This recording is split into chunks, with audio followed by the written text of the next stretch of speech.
Hello, magandang araw. Welcome to my channel. Ako nga pala si Mystico Moreno, or in short, Mismo. At dito sa aking channel, we will manifest love and light sa inyong Tagalog love reading ngayon na Mismo. Okay, before I begin, I would like to thank everyone who supported the Mystico Moreno Tarot and Oracle reading sa GMR Bazaar sa Fairview nung nakaraang Sabado, June 6 at Linggo, June 7. So thank you so much po. First time kong mag public reading sa isang bazaar. So thank you, nakakatuwa na maraming nagpa-reading at shoutout sa inyo. Saya ako na nag-resonate yung mga readings ko sa inyo. At sana na tulong na mabigyan kayo ng insight at guidance sa mga naging concern ninyo at sana nabigyan ng clarity or kalinawan yung mga concerns na binasahan natin ng mga araw na yun. So, thank you so much. Abangan nyo na lang po ulit yung mga susunod ko pang public reading. Wala pang schedule pero I'll keep you posted.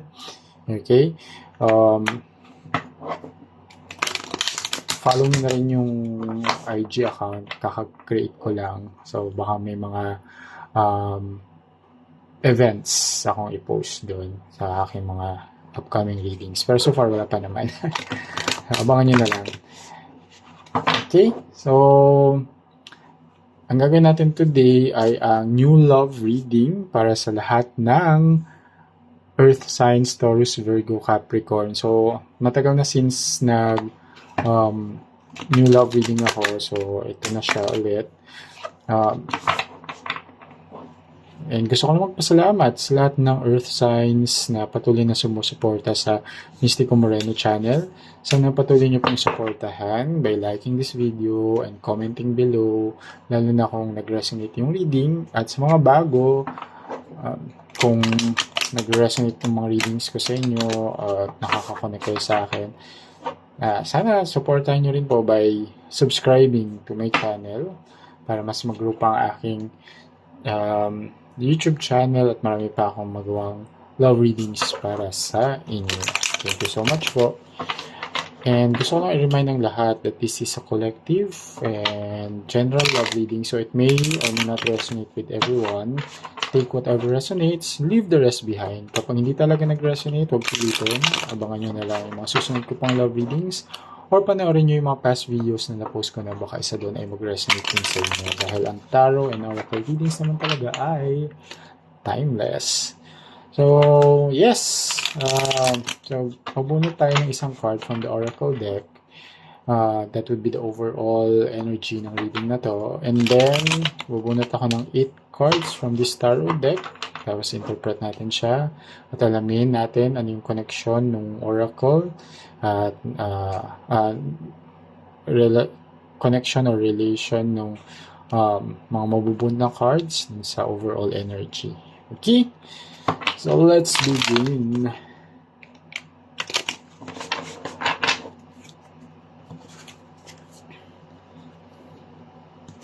At dahil June ngayon, I'll get the 6th card.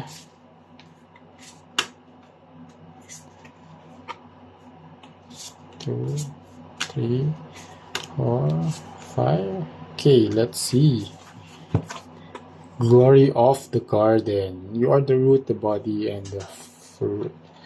Oh! Hulog siya. Okay. So, ibig sabihin merong mahuhulog ang loob sa inyo dahil sa angkin ninyong kabutihan, kagandahan, at lahat-lahat na. Pero ito kasi sinasabi dito, Glory of the Garden is you are the root, the body, and the fruit. So, first, for the new love to come into your life, you have to really love yourself, appreciate yourself, and minsan kasi may mga tao, diba, na parang feeling nila hindi sila lovable, kaya wala silang relationship, walang love life na dumadating sa buhay nila. Pero dun kasi tayo nagkakamali or nagkukulang yung tingin natin sa sarili natin na hindi tayo kamahal-mahal. Pero sa totoo, all of us are deserving of love, true love, genuine love. And all we have to do also is just to keep on manifesting. Kasi minsan tendency natin, pag iniisip natin yun, binablock natin actually yung good energy o yung paparating na new love sa ating life. Kasi tayo pa lang mismo nagda-doubt na kamahal-mahal tayo, di ba? So, it's just a reminder that this, for you to be able to feel the love of others, you first have to love yourself and ano siya, aapaw yung love na yun from within, outside, and you will attract that new love in your life. Pero tingnan natin, sige, anong new love dito once na ma-realize mo yun, at kung na-realize mo na siya, yun na, makikita natin yung new love at anong in what form siya. What form? Okay, first card. Okay, diba? The Devil agad. 1. 4 of Cups. Okay. Diba? Si Justice. Tama. 3 of Pentacles. 8 of Swords. See? The Lovers. Page of Cups, okay. And, okay, 5 of Cups. Bottom of the deck, 10 of Wands. Okay. Ayan. Alam nyo, so tama din talaga yung nakita ko dito. Itong the Devil card here is the energy of someone or something na very manipulative in a way na ang nangyayari is, and there's a lot of unhealthy traits na nakikita dito. Pero ito kaya related dun sa sinabi ko kanina about starting from within and loving yourself. Kasi nakita ko dito na itong energy na to is nanggagaling sa inyo. So, you always try to control everything, try to manipulate things around and people around you to suit what you want in life. And yun nga, parang dahil feeling mo hindi ka mahal-mahal, which is not true. So parang ang dami mong mga ginagawa in life to control and to make sure na you get that love from the people around you. Kahit alam mo na parang pilit siya, pero you want attention, you want affection, pero in a very surface level kind of love ang nare-receive mo dahil nga sa sarili mo medyo parang niloloko mo yung sarili mo din when it comes to the love, the kind of love that you really want. Una, alamin mo muna ano talaga yung gusto mo when it comes to love. And kung meron ka bang issues, concerns, may mga inner child wounds ka ba na hindi na kailangan mo nang mag-heal before you can proceed. Kasi nakikita ko dito with the 4 of Cups showing up here. May tendency ka na, you want love, pero pag nandiyan yung love, you detach, you run away.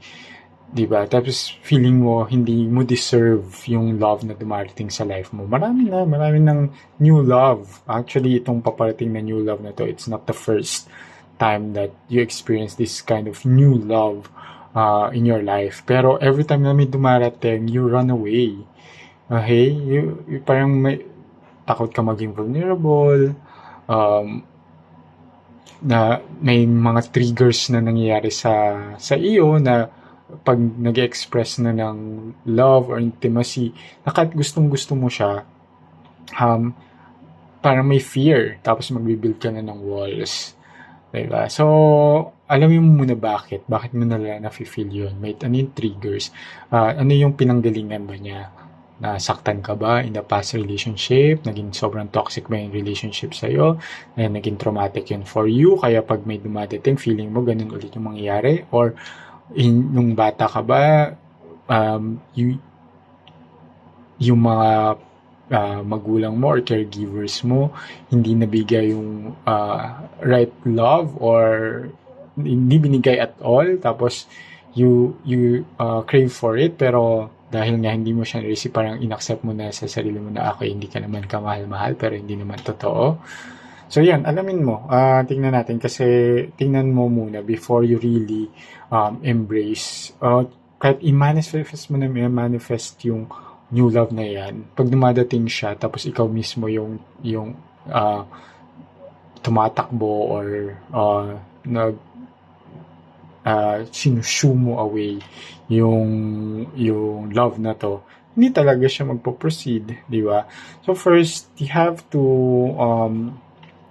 with the justice card showing up here, you have to be accountable as well dito sa mga nangyayari sa life mo when it comes to love. Kasi kung ikaw mismo, kung rin, self-aware ka na, lalo na ngayon, kung narinig mo napanood mo tong video na to, check mo siya, baka meron kang attachment issues, baka avoidant ka, or may mga traumatic experience ka. Alamin mo, if once na self-aware ka na, proceed ka muna to healing yourself, tapusin mo yung healing journey para mas maging ready ka when kapag dumating na itong new love na to. Okay, kasi here, it requires collaboration. With the Three of Pentacles showing up here, kapag dumating yung person na to, kailangan you do your part din, di ba? Kaya hindi lang yung person yung effort ng effort. Kasi, it will not really work kapag isa lang yung nagdadala din ng relasyon. And I think itong yung love na to, paparating siya pero yun nga, meron kang energy kasi that prevents this new love to move forward sa iyo. Here with the Eight of Swords, yung feeling mo, it's a feeling of being stuck in a situation na kaya mo naman talagang kumawala. And especially here, with the Lovers card showing up here, okay, meron talaga, merong feeling ko nga, dyan na siya, gusto na magparamdam, gusto na rin mag-effort, or nag-e-effort na, pero ikaw nga tong parang umaayaw, or tumatakbo, or nagke-create ng walls, kapag papalapit tong person na to sa iyo, intimately or romantically. So, yan, kasi with the Lovers card showing up here, there's really a new love in your life. I can sense na alam mo na or nangyayari na siya. Pwedeng pinupurso ka na nitong person to, pero ikaw mismo, parang, ang dami mong excuse. Yun na lang. Okay? So, sana mas malinawan magkaroon ka ng kalinawan, kasi this new love is something that alam mo deep inside, sa subconscious mo, sa kaibuturan ng puso at isipan mo na gusto mo tong love na to din. Okay?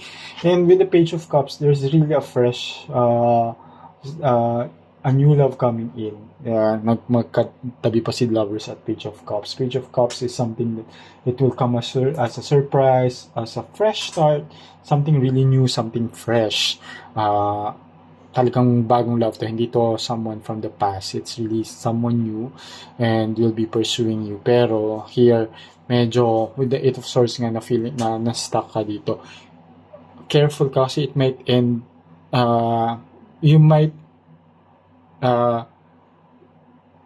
parang in the end baka biglang mawala din tong person na to sa'yo dahil na unhealed ka pa and may mga triggers ka na would affect also how this person would like to pursue you, diba?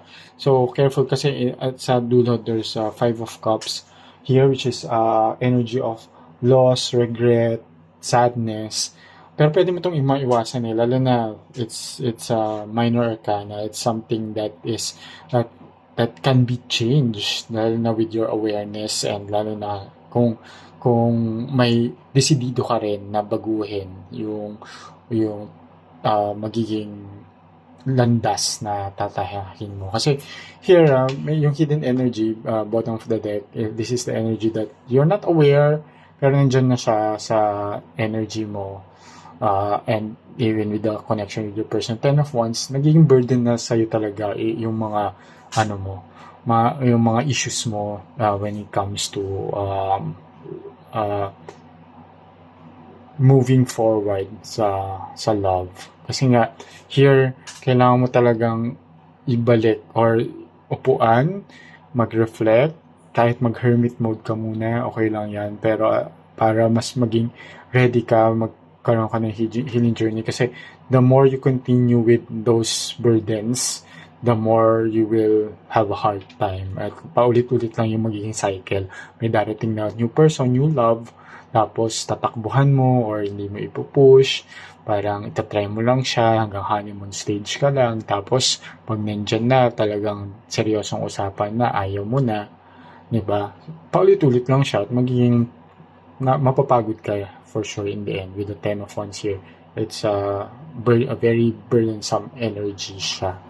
So, okay. So, careful with that and kaya mo yan. I mean, all you have to do is first tulungan mo muna yung sarili mo. Okay? So, sana nakatulong itong reading na to. And, ayun, we all have our free will. So, if nag-resonate to sa'yo, alam mo na yung mga kailangan mong gawin at ayusin para itong new love na alam mo sa puso at isipan mo na gustong-gusto mong mag-manifest at mangyari at mag-materialize sa buhay mo. Gawin mo yung what is necessary for it to materialize. Okay? So, kita-kits na lang sa susunod ko pang love reading. Ako muli si Mystico Moreno, or in short, Miss Mo. Ingat!